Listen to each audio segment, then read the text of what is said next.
আজকে আলোচনা করব যে লাউ গাছের আপনার চারপাশে রিং আকারে কখন সারের সাথে খৈল প্রয়োগ করতে হয় এবং এই খৈলের বা সারের উপকারিতা এবং কি কি দানাদার বিষ প্রয়োগ করতে হয় এবং রিং আকারে কখন এই সার মিক্স করে একসাথে এই লাউ গাছের কখন দেয়া যাবে এবং কখন দেয়া যাবে না সেই বিষয়ে বিস্তারিত আলোচনা করব।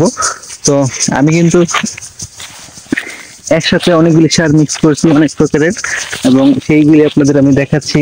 আর হচ্ছে এই যে গাছটা দেখতে পাচ্ছেন, এই গাছের চারদিক দিয়ে কিন্তু আমি রিং আকারে গর্ত করে নিয়েছি, 3 ইঞ্চি বা 2.5 ইঞ্চি গর্ত করে। তো এই রিং আকারে সার দেওয়ার উপকারিতা হচ্ছে আপনার এই সারগুলি নষ্ট হইল না, আপনার গাছ সম্পূর্ণ সারগুলি গ্রহণ করতে পারবে। তো আর রিং আকারে কখন সার দিতে পারবেন না, তো সেই বিষয়ে আলোচনা করব। তো এই যে এখানে দেখতে পাচ্ছেন যে কি কি সার দিয়েছি সেগুলি যদি প্রথমে বলি, তো এই যে এখানে দেখতে পাচ্ছেন খৈল আছে, তারপর হচ্ছে ইউরিয়া, পটাশ, মাইডা সার, তারপর আপনার আছে কীটনাশক হিসেবে দানাদার বিষ, সেটার নাম হচ্ছে গুলি, আর আছে আপনার বোরন। তো এই বোরনের কাজটা কি সেই বিষয়ে আলোচনা করব। বোরনটা হচ্ছে আপনার যদি সারের সাথে মিক্স করে আপনি ফসলে দেন বা লাউ গাছে প্রয়োগ করেন, সেক্ষেত্রে আপনার গাছটা থাকবে লকলকে কড়া এবং আপনার ফলনও সুন্দর হবে আর গাছে রোগ জীবাণু কম হবে। আর দানাদার বীজটার কাজটা কি, সেটা হচ্ছে দানাদার বীজটা হচ্ছে আপনার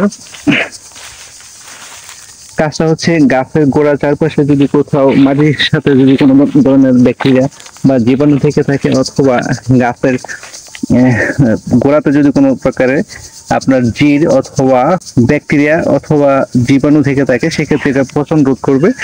তো সেই ক্ষেত্রে এই গুলিটা দিবেন। আর সারের সাথে প্রয়োগ করলে মাটির সাথে যখন দিবেন তখন কিন্তু ওই সারের সাথে এই দানাদার বীজটা গাছটাও সুন্দর করে গ্রহণ করবে আর আপনার গাছটা থাকবে রোগ জীবাণু মুক্ত এবং গোড়া পচন থেকে আপনি সাপোর্টিং পেতে পারেন এই দানাদার বীজ গুলিটা। আর এই গুলিটা যদি আপনি না পান আপনার এলাকায়, তো এই জাতীয় যে কোনো দানাদার বীজ আপনি গাছের গোড়ায় সারের সাথে মিক্স করে দিতে পারেন।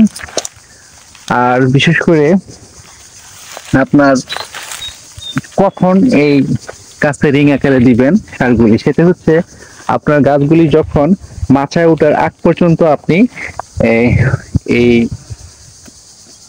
বিডের বা চারার চারপাশ দিয়ে রিং আকারে গর্ত করে আপনি যে কোনো প্রকার সার দিতে পারেন।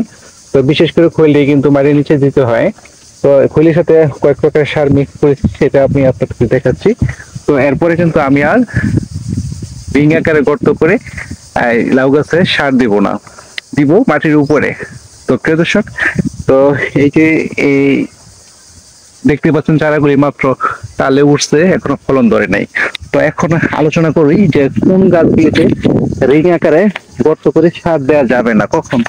তো এই যে দেখতে পাচ্ছেন যে এদিকে কিছু লাউ গাছ আমি আগে টাল দিয়েছি, সেইগুলিতে গাছগুলি দেখতে পাচ্ছেন মোটা হয়ে গেছে এবং ফলনও ধরা শুরু করছে ইনশাল্লাহ। তো এইগুলিতে কিন্তু এখন রিং আকারে গর্ত করে যদি সার প্রয়োগ করি, সেক্ষেত্রে কিন্তু এই গাছের জটগুলি আপনার দূরে, মানে অনেক দূরে এই জটগুলি বিস্তার লাভ করছে বা মূলগুলি। তো এখন যদি এই গাছের আমি 8-10 ইঞ্চি দূর দিয়ে গর্ত করি, তাহলে কিন্তু আপনার এই গাছের জটগুলি কাটা পড়বে। তো এক পর্যায়ে দেখা যায় যে কিছু কিছু গাছের হয়তো বা জট কাটার কারণে গাছের গোড়াও পচন হতে পারে। তো এর জন্য আমি যখন গাছের ফলন ধরা শুরু করে, গাছের লাউ গাছগুলি টালে বাইতেছে বা মাচার উপরে বাইতেছে, তখন কিন্তু আর আপনি রিং আকারে সারগুলি দিতে পারবেন না, দিলে আপনার ক্ষতি হবে, তো উপকারের চেয়ে বেশি ক্ষতি হবে। তো প্রিয় দর্শক, তো দুইটা জিনিস আমি আলাপ করলাম যে আপনি কখন রিং আকারে গর্ত করে লাউ গাছের সার দিতে পারবেন, কখন দিতে পারবেন না। তো প্রিয় দর্শক, এই ভিডিওটি যদি ভালো লেগে থাকে অবশ্যই আমার ইউটিউব চ্যানেলটা সাবস্ক্রাইব করে রাখবেন নতুন নতুন বিষয়ে ভিডিও সবার আগে পেতে।